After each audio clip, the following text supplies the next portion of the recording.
گرامی، کل آپ کے سامنے آخر پارے کے بعض کو رکھنے کی کوشش کی تھی۔ آج انشاءاللہ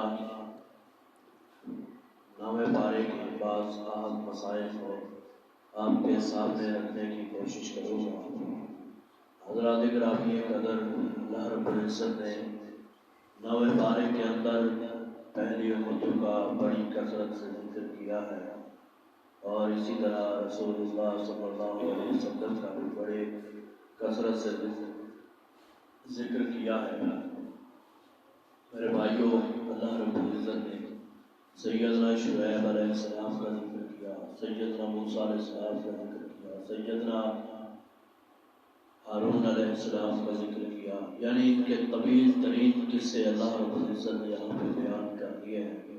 سیدنا موسیٰ علیہ السلام جس کو فرعون زمانہ کا سامنا کرنا پڑا تھا، اس نے فرعون دنیا کا سب سے بڑا منکر تھا، اللہ کی توحید کا، اللہ کے احکامات کا سب سے بڑا منکر فرعون تھا زمانے میں، اس سے بڑا کوئی نہیں آیا۔ اور اللہ نے یہ ثابت کر دیا ہے، اگر اتنا بڑا منکر، اللہ کا اتنا بڑا منکر، اس کے بھی آخری زندگی کے اندر اللہ رب العزت اس کے منہ کے اندر سے، اس کی زبان کے اندر سے یہ جملے نکلوا سکتا ہے کہ اللہ کے علاوہ کوئی الہ نہیں، آمنت باللہ لا الہ الا اللہ، میں اس اللہ پہ ایمان لے کے آیا۔ یعنی اللہ رب العزت قادر ہے، جو چاہے کر سکتا ہے۔ اللہ رب العزت نے اتنے بڑے منکر کو آخری وقت میں، لیکن اللہ نے کہا اب تیری توبہ بھی پیدا نہیں دے گی۔ آخری وقت میں کلمہ کہنے لگا، آمنت باللہ الذی آمن بہ موسیٰ، میں اس اللہ پہ ایمان لایا ہوں جس اللہ پہ موسیٰ علیہ السلام ایمان لائے۔ بہرحال سیدنا موسیٰ علیہ السلام کے ساتھ اس کا سامنا ہوا، بڑا جادوگر تھا، ظالم تھا، جادو کرنے والا تھا، جادو کے ساتھ مکر و فریب دجل کرنے والا تھا۔ بہرحال ایک مرتبہ میدان کے اندر فرعون اپنے حواریوں کے ساتھ، اپنے ساتھیوں کے ساتھ چلا گیا۔ قرآن مجید کے 9ویں پارے کے اندر ہے، فرعون چلا گیا، سیدنا موسیٰ علیہ السلام کو بھی بلا لیا گیا۔ سیدنا موسیٰ علیہ السلام بھی گئے وہاں پہ۔ سیدنا موسیٰ علیہ السلام اکیلے تھے، فرعون تھا، اس کا پورا جاہ و جلال لشکر تھا، بہت بڑا لشکر تھا۔ فرعون نے اپنے لشکر کو کہا پھینک دو اپنی رسیاں جو تمہارے ہاتھوں کے اندر ہے، ان کو پھینک دو۔ انہوں نے پھینکی، جادو کیا فرعون نے، وہ بھی سارے جادوگر تھے، اپنی رسیوں کو پھینکا، زمین کے اوپر وہ سانپ بن کے چلنے لگے، سانپ بن گئی، جادو کی وجہ سے، جادو کا اثر تھا۔ اللہ رب العزت نے سیدنا موسیٰ علیہ السلام کو وحی کی کہ آپ کے ہاتھ کے اندر جو عصا ہے، جو لکڑی ہے جس کے ساتھ آپ ٹیک لگاتے ہو، یہ ایک معجزہ بھی تھی، لکڑی جو سیدنا موسیٰ علیہ السلام کے پاس موجود تھی، وہ اللہ رب العزت کی طرف سے جو سیدنا موسیٰ علیہ السلام کو 11 معجزے ملے تھے، ان کے اندر ایک معجزہ لکڑی بھی تھی۔ کس طرح؟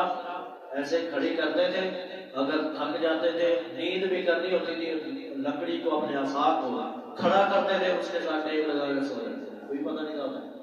یعنی ایسی اللہ رب العزت نے ان کو وہ لکڑی بھی نعمت دی ہوئی تھی۔ بہرحال بات یہ ہے، سیدنا موسیٰ علیہ السلام نے اس لکڑی کو ان سانپوں کے سامنے جو میدان کے اندر بھاگ رہے تھے ان کے سامنے پھینکا، جیسے ہی پھینکا وہ ایک بڑا اژدہا بن گیا، بڑا سانپ بن گیا، سب کو کھا گیا، ان سب کو کھا گیا۔ آمنت بہ بنو اسرائیل، سارے بنی اسرائیل کے جتنے بھی حواری فرعون کے موجود تھے، سب سیدنا موسیٰ علیہ السلام کے اوپر ایمان لائے، فقعوا لہ ساجدین، سارے کے سارے سجدہ ریز اللہ کے سامنے ہو گئے۔ فرعون کہنے لگا آمنتم قبل ان تاذن لکم، تم ایمان لے آئے ہو قبل ان تاذن لکم، میری اجازت سے بھی قبل، میں تمہاری ٹانگوں کو کاٹ دوں گا، میں تمہارے ہاتھوں کو کاٹ دوں گا، وَلَأُقَطِّعَنَّ أَيْدِيَكُمْ وَأَرْجُلَكُمْ، حقیقت میں تمہارے ہاتھوں کو بھی کاٹ دوں گا، تمہارے ٹانگوں کو بھی کاٹ دوں گا۔ تو موسیٰ علیہ السلام کی پیروی کے پیچھے لگ گئے اور چھوڑ دو موسیٰ علیہ السلام کو، انہوں نے کہا کاٹ دو، توحید کے اوپر اتنے پختہ ہوئے، انہوں نے کہا کاٹ دو، ہمارے ہاتھوں کو بھی کاٹ دو، ہمارے پاؤں کو بھی کاٹ دو، ہم موسیٰ علیہ السلام کی اتباع کو چھوڑنے والے نہیں ہیں۔ بہرحال فرعون بدنام ہوا، وہاں سے رسوائی پائی، ذلت پائی، میدان سے بھاگا۔ اس کے بعد سیدنا موسیٰ علیہ السلام اپنی قوم کو چھوڑ کے چلے گئے۔ مشہور واقعہ ہے، سیدنا شعیب علیہ السلام کے پاس گئے، ان کی 7 سال بکریاں چرائی، 8 سال اس نے کہا بکرے چرا دو، انہیں ایک بیٹی کا رشتہ بھی دے دیا سیدنا موسیٰ علیہ السلام کو۔ واپس آتے ہیں، سیدنا موسیٰ علیہ السلام اپنی قوم کے اندر اللہ سے دعا کر کے گئے تھے، اے میرے اللہ، میرے بھائی ہارون علیہ السلام کو میرا نائب بنا دے، اس کو بھی نبوت دے دے۔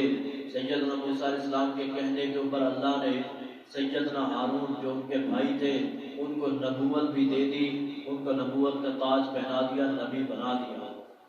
جس وقت سیدنا موسیٰ علیہ السلام وہی اپنی قوم کے اندر واپس آئے، اتنی دیر سے تبلیغ نہیں تھی ہوئی، اتنی دیر سے تبلیغ نہیں تھی ہوئی، 7-8 سال گزر چکے تھے۔